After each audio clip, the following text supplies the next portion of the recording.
শোনো বাচ্চারা, আমি তোমাদের হজরত মুহাম্মদ সাল্লাল্লাহু আলাইহি ওয়াসাল্লামের জীবনের একটা সুন্দর ঘটনা বলি। মক্কার এক বৃদ্ধা নারী ছিল। সে প্রতিদিন রাস্তার পথে কাঁটা, ময়লা আর কষ্টদায়ক জিনিস ফেলে আমাদের নবীকে কষ্ট দিত। কিন্তু আশ্চর্যের বিষয় হলো, আমাদের নবী হজরত মুহাম্মদ সাল্লাল্লাহু আলাইহি ওয়াসাল্লাম কখনো রাগ করতেন না। তিনি সব সময় ধৈর্য ধরতেন।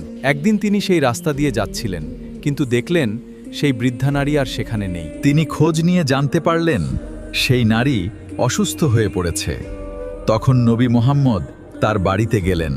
তিনি কোনো অভিযোগ করলেন না, কোনো রাগ দেখালেন না, বরং শান্তভাবে তার খোঁজ নিলেন এবং তার জন্য দোয়া করলেন। নবী সাল্লাল্লাহু আলাইহি ওয়াসাল্লামের এই সুন্দর ব্যবহার দেখে সেই বৃদ্ধা নারী খুব অবাক হয়ে গেল। তার মন নরম হয়ে গেল আর তিনি পরে ইসলাম গ্রহণ করলেন।